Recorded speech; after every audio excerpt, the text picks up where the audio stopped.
बिस्मिल्लाहिर्रहमानिर्रहीम। आज हम पढ़ते हैं क्लास 7 की इंग्लिश का यूनिट नंबर 2। बुक है ऑक्सफोर्ड। हेल्पिंग हैंड्स, जिसका मतलब है मददगार हाथ।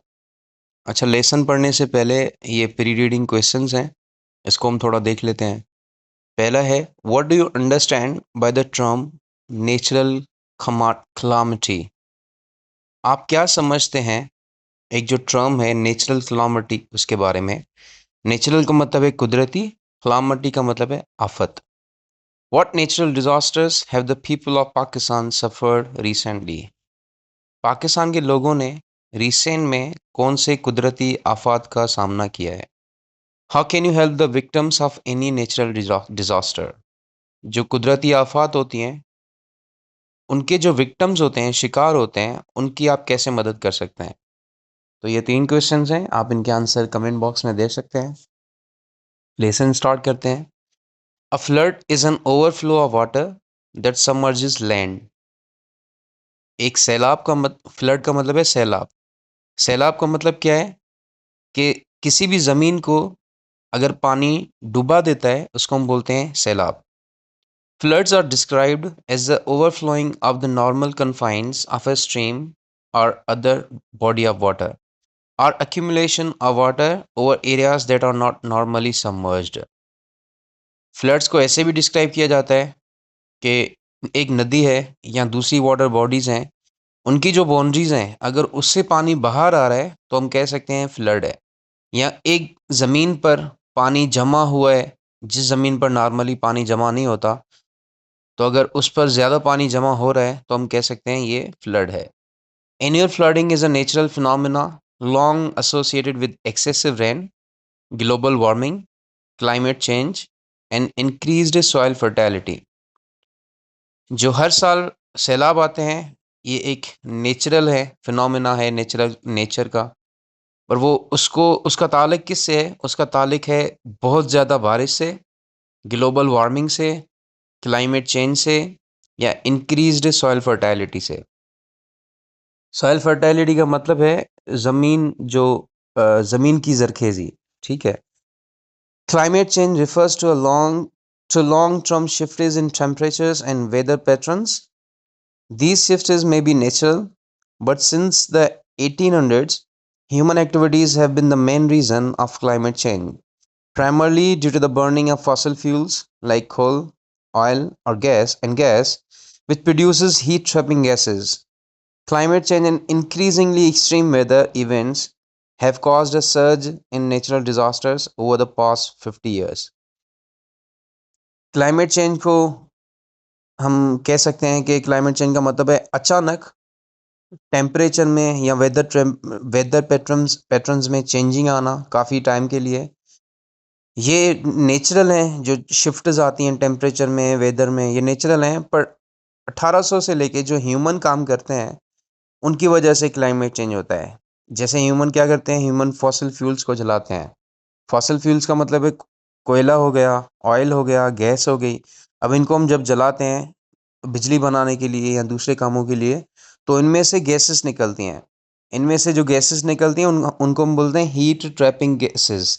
अब वो गैसेस कौन कौन सी हो सकती हैं? वो गैसेस कार्बन डाइऑक्साइड भी हो सकती है, वो मीथेन भी हो सकती हैं। ये क्या करती हैं? ये सन रेस को, जिनको हम यूवी रेस कहते हैं, अल्ट्रा वायलेट रेजेस, उनको खींचकर ज़मीन पर भेजती हैं, ताकि इसी की वजह से ज़्यादा गर्मी हो जाती है, इसलिए क्लाइमेट चेंज होता है। अच्छा, इस क्लाइमेट चेंज की वजह से वेदर एक्सट्रीम हो रहा है और नेचुरल डिजास्टर्स हो रहे हैं लास्ट 50 सालों में। Mustafa, teacher, Abdul Razak is looking for volunteers who can help the flood affected people in interior Sindh. The school down the road is being used as a camp for them. Would you like to help out? Asked Taha excitedly. Teacher Abdul Razak was their sports teacher. Mustafa student था, उसने कहा teacher Abdul Razzaq, हम हम अब्दुल रज़ाक ढूंढ रहे हैं volunteers को जो फ्लड इफेक्टेड लोग हैं, मतलब विक्टिम हैं, शिकार हैं जो सैलाब के, इंटीरियर सिंध के लोग, उनकी मदद करने के लिए वॉल्टियर्स ढूंढ रहा है। वॉल्टियर्स का मतलब है वो लोग जो फ्री ऑफ कॉस्ट काम करे, विदाउट पेमेंट या विदाउट सैलरी। अच्छा, उसको ढूंढ रहा है। जो हमारे रोड के नीचे स्कूल है, उसको हम एज अ कैंप यूज़ करेंगे। अच्छा, जब जब सैलाब आता है तो लोग ऑब्वियसली जिनके कच्चे मकान होते हैं, झोपड़ी वाले मकान होते हैं, वहाँ पर तो वो फ्लड में सेफ नहीं है, तो वो वहाँ से निकल कर कहीं और जाके पनाह लेते हैं। तो वो कहाँ जा सकते हैं? वो स्कूल की बिल्डिंग्स में भी आ सकते हैं। अगर कोई स्कूल में रूम खाली है या स्कूल की बिल्डिंग कोई खाली है तो वहाँ पर आके रहते हैं। तो इन्होंने भी क्या किया है, एक स्कूल है रोड के नीचे, उसको यूज़ किया है एज अ कैंप। अच्छा, उसने पूछा क्या आप हमारी मदद करेंगे? ताहा ने एक्साइटेडली पूछा। अब्दुल रज़ाक ने कहा, अब्दुल रज़ाक उनका स्पोर्ट्स टीचर था। Sure, I would love to help in whatever way I can, replied Mustafa with a look of concern on his face. अच्छा, मैं ज़रूर मदद करूंगा जिस तरीके से भी मैं कर सकता हूँ, मुस्तफ़ा ने जवाब दिया। उसके चेहरे पे परेशानी थी। Great, see you tomorrow in the library during recess. बहुत अच्छा, कल आपसे मिलते हैं लाइब्रेरी में रिसेस के दौरान। Taha ran off in search of his class, and Mustafa started making notes about what the flood victims would be needing. The children who had volunteered to help were briefed about the tasks that would be assigned to each of them. It was decided that they would collect clothes or food from the school children and also go door to door in their respective neighborhoods to ask for help. ताहा अपनी class की तरफ भागा और मुस्तफ़ा ने notes बनाना शुरू किए कि फ्लड विक्टिम्स जो हैं, सैलाब के मुतासिर लोग, उनको क्या चीज़ों की ज़रूरत होगी, उनके नोट्स बनाए। बच्चे जिन्होंने वॉलंटियरली काम करने के लिए हाँ की थी, उनको बताया गया कि आपको कौन से असाइनमेंट दिए जाएंगे, मतलब आपको कौन से टास्क असाइन किए जाएंगे। और ये फैसला हुआ कि जो बच्चे हैं, बच्चों से स्कूल में जो बच्चे हैं, उनसे कपड़े और उनसे फूड लेंगे। और वही बच्चे जो हैं अपने अपने पड़ोस में जाके हर घर के दरवाजे पे जाएंगे और चीज़ें मांगेंगे फ्लड विक्टिम्स के लिए। One factor that had to be kept in mind that the aid provided would be of immediate use to them. For example, they needed to have blankets, tents for shelter, ready-made or dry food for instant consumption. अच्छा, एक factor जो उनको दिमाग में रखना था वो ये था कि जो मदद होगी वो जल्दी पहुंचाई जाएगी, मतलब ऐसी चीज़ें जो जल्दी यूज़ की जाएं। अच्छा, जैसे उनको ब्लैंकेट्स चाहिए, सर्दी का मौसम है और ऑब्वियसली अगर फ्लड है तो बारिश होगी, तो सर्दी के मौसम में उनको ब्लैंकेट्स चाहिए, टेंट चाहिए ताकि वो अपने अपने शेल्टर बना सकें। और खाना ऐसा चाहिए, या तो वो बिल्कुल तैयार हो खाने के लिए या ड्राई फूड दें ताकि वो जल्दी से खा लें। They wanted the whole process to be through, and for this, they noted down all the important points in a leaflet and showed it to teacher Abdurazak. Once the leaflet was ready, they went to teacher Abdurazak for his approval. अच्छा, वो चाहते थे कि ये जो process है जल्दी हो, इसलिए उन्होंने सारी पॉइंट्स नोट की और इसका उसका एक इश्तिहार बनाया और वो इश्तिहार अब्दुल रज़ाक को दिखाया, ताकि अब्दुल रज़ाक उनका टीचर था, ताकि वो देखें और अप्रूव करें उनको कि वो सही है या गलत है। He examined it carefully. After ensuring that a detailed list along with other important instructions were clearly stated on the leaflet, he told them that he would have 500 leaflets ready for distribution amongst people to encourage them to donate. अच्छा, उसने अच्छी तरह देखा उन leaflet को और उसने ये भी मेक श्योर किया कि सारी जो लिस्ट है, डिटेल है, वो लिखी हुई होनी चाहिए लीफलेट पे। और उनने कहा कि कल मैं इनकी 500 लीफलेट मेरे पास होंगे जो हम लोगों में डिस्ट्रीब्यूट करेंगे ताकि लोग इनकरेज हों डोनेशन के लिए।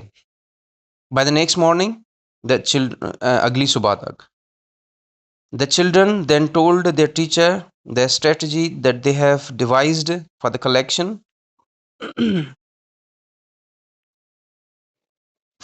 Teacher Abdul Razak was pleased to see their enthusiasm and told them that they would be visiting the camp as soon as they had collected all the necessary items in sufficient quantity. अच्छा, children ने उनको बताया कि हमारा मंसूबाबंदी ये है, strategy ये है और हमने ये प्लान किया है कलेक्शन के लिए, हम ऐसा करेंगे। अब्दुल रज़ाक जो टीचर था वो सुनकर खुश हुआ कि बच्चे इतना इंटरेस्ट ले रहे हैं इन चीज़ों में, और उसने कहा कि आप कैंप विज़िट करेंगे जैसे ही इम्पोर्टेंट या नेसेसरी जो आइटम्स हैं वो आपके पास सफिशिएंट क्वांटिटी में आ जाते हैं। मतलब क्लॉथ्स हो गए, फूड हो गया, शूज़ हो गए, चप्पल हो गई, टेंट हो गया, ब्लैंकेट्स होंगे। अगर ये इनफ क्वांटिटी में जब आपके पास आ जाए तो आप कैंप में आ जाएँ। कैंप मना स्कूल में। He told them that they should check all the items carefully to make sure that no expired medicines or food items would be collected that would politely decline things like high-heeled shoes and clothes not suitable for the people in the camp. उन्होंने कहा कि आप ध्यान से सारी चीज़ों को देखना कि कोई चीज़ एक्सपायर ना हो, जैसे मेडिसिन हो गई, दवाइयाँ हो गई या कोई फूड पैकेट है वो एक्सपायर ना हो। और उन अगर ऐसी चीज़ें जो उनके लिए सूटेबल नहीं है फ्लड विक्टिम के लोगों के लिए, जैसे हाई हील्ड शूज़ हैं, बड़ी नोक वाले शूज़ होते हैं और ऐसे कपड़े हैं जो सूटेबल नहीं है कैंप के लोगों के लिए, तो आप पोलाइटली डिक्लाइन कर दें कि हमें नहीं चाहिए।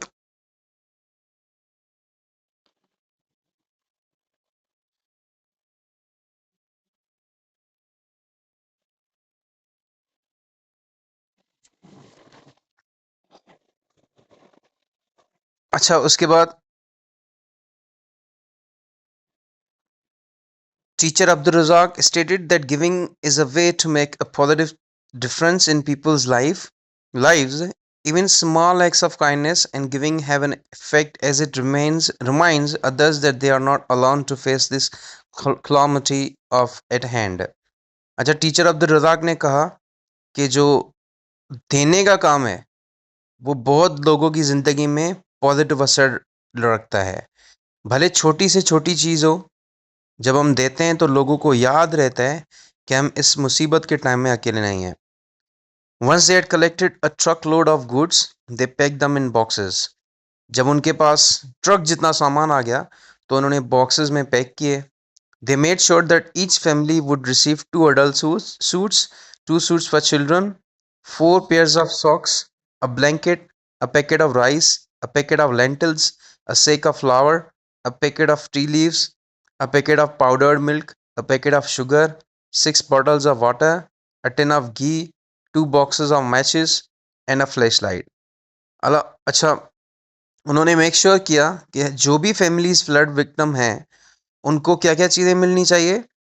दो जोड़े बड़ों के लिए, दो जोड़े छोटे बच्चों के लिए, चार जोड़े जो हैं वो सॉक्स की, एक ब्लैंकेट और एक चावल का पैकेट, एक दाल का पैकेट, एक आटे का पैकेट, एक जो चाय की पत्ती होती है उसका पैकेट, एक पाउडर्ड मिल्क जो होता है पाउडर वाला उसका पैकेट, एक पैकेट शुगर का, 6 बोतल पानी की बोतल्स और एक टिन घी का, दो बॉक्सेस माचिस की एंड एक flash light. They even put in a board game a doll or a stuffed toy along with a storybook, a notebook and some stationery items. अच्छा, उन्होंने बोर्ड गेम भी रखी, एक गुड़िया भी रखी, टॉय भी रखा, एक स्टोरी बुक भी रखा, एक नोटबुक भी रखा और कुछ स्टेशनरी का सामान भी रखा, जैसे पेन, पेंसिल, शार्पनर, इरेजर वगैरह। They could not wait for the day when teacher Abdul Razak would take them to the camp. वो अब बेसब्री से इंतज़ार कर रहे थे या उनसे इंतज़ार नहीं हो रहा था कि अब्दुल रज़ाक को उनको ले जाना था कैंप में। The students set out for the camp down the road as soon as all the collected goods were loaded onto a truck.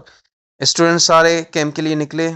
जैसे ही पूरा जो सामान है वो ट्रक में लोड किया गया, They decided to follow the truck on foot. उन्होंने फैसला किया कि हम ट्रक को जो है वो पैदल फॉलो करेंगे। On reaching the camp, they were received by Mr. Sartaj Junejo, the superintendent of the camp. He shook hands with teacher of the Razak and then with all the children and took them in. अच्छा, उन्होंने फैसला किया कि हम पैदल जाएंगे। जैसे ही वो कैंप में पहुंचे तो वहां पर जो सुपरिटेंडेंट था, जो देखभाल कर रहा था उस कैंप की, मिस्टर सरताज जुनेजो, उन्होंने उनको हाथ दिया। पहले टीचर अब्दुल रज़ाक को हाथ दिया, फिर बच्चों को हाथ दिया और फिर उनको अंदर लेके गए। The children was shock to see the squirrel inside. अच्छा, जो बच्चे थे वो बहुत शॉक में आ गए गंदगी अंदर देख के। स्क्वायरल मतलब गंदगी, स्क्वालर गंदगी अंदर देख के। Family sat huddled together families साथ में बैठी हुई थी। Their dishevelled appearance told tales of woe and misery. उनकी जो अपीयरेंस थी, जिस तरीके से वो दिख रहे थे, बिखरी हुई थी उनकी अपीयरेंस, जो हम कह सकते हैं कपड़े गंदे थे या फटे हुए थे, मैले थे, वो वो चीज़ बता रही थी कहानी मुसीबत की और दुख की। The children divided themselves in group and each group took up the responsibility to distribute the aid in different parts of the camp so that no one is left out from receiving any help. जब बच्चों ने divide किया अपने आप को groups में, और हर बच्चे ने अपनी अपनी रिस्पॉन्सिबिलिटी उठाई कि हम इस साइड पे जाके डिस्ट्रीब्यूट करेंगे, हम इस साइड पे जाके डिस्ट्रीब्यूट करेंगे, ताकि कोई भी फैमिली मदद लेने से दूर ना रहे, मतलब सबको सारी चीज़ें मिल जानी चाहिए। They help the people in setting up the tents as well. उन्होंने टेंट बनाने में भी लोगों की मदद की। This experience of helping the needy gave the children immense amount of relief and happiness.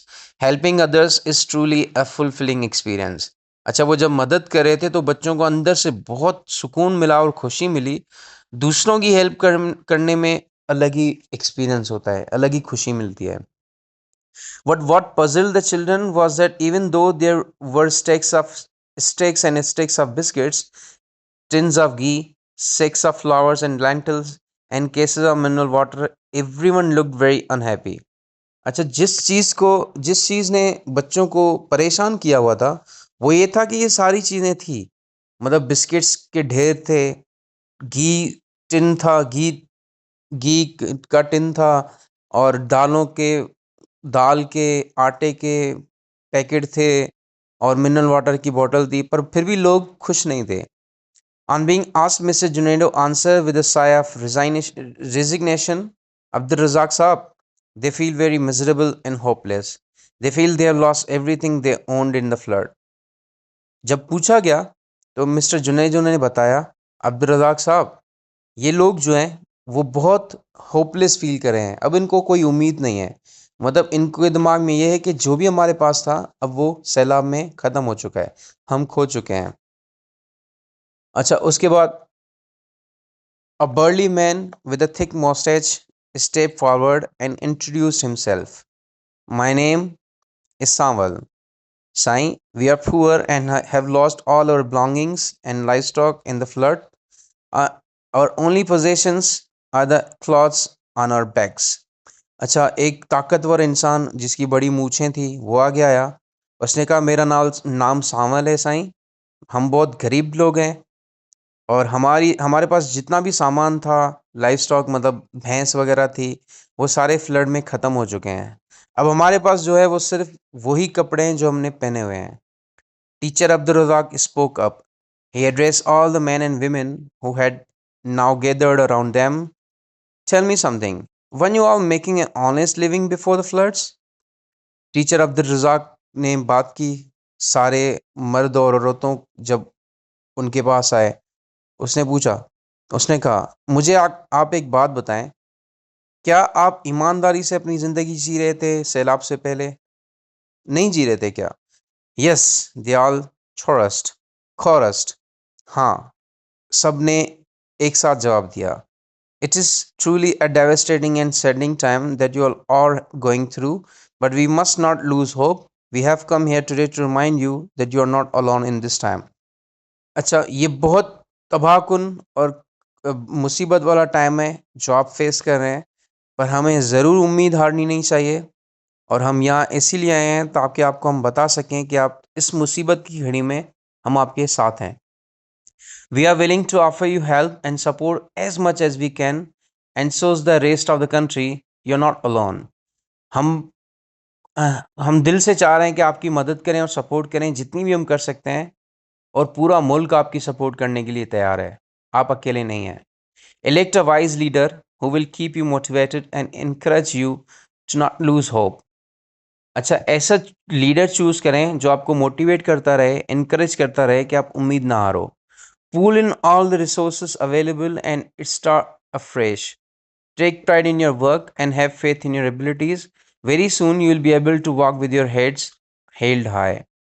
अच्छा, जो भी आपके पास रिसोर्सेज अवेलेबल हैं उससे उनसे शुरू करें और फ़ख्र से जिएं, अपना काम करें, अपनी एबिलिटीज़ जो हैं उन पर यकीन करें और जल्दी आपके सर जो अभी झुके हुए हैं वो ऊपर आ जाएंगे, मतलब जो नाउम्मीद है वो ख़त्म हो जाएगी। The women should organize a community kitchen where they can take turns preparing the three meals of the day. The men can go out and find work while the elderly can look after the children. अच्छा, जो औरतें हैं सारी flood victims, वो एक common community kitchen बनाएं जिसमें वो 3 वक्त का खाना दिन में बनाएंगी, और जो मर्द हजरात है वो बाहर जाएंगे काम करने के लिए, और जो बड़े लोग हैं, एजड लोग हैं, वो बच्चों का ख्याल रखेंगे। Form a community team to keep the place clean. Those of you who are educated can teach the children so that their education is not lost. We can donate school books, notebooks, and stationery for that, explained teacher Abdul Razak. A hush fell upon the crowd. Samuel knew better than to argue. He could sense that there was a new spirit in the people.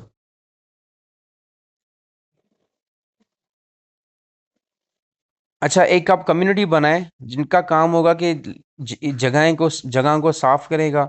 आप में से जो लोग पढ़े लिखे हुए हैं वो बच्चों को पढ़ाएँ ताकि बच्चों की एजुकेशन खराब ना हो, और हम आपको बुक्स डोनेट करेंगे, नोटबुक्स डोनेट करेंगे, स्टेशनरी का सामान डोनेट करेंगे। ये सारा अब्दुल रज़ाक ने बताया और एक खामोशी आ गई क्राउड में। सांवल जो है उसने आर्ग्यू नहीं किया।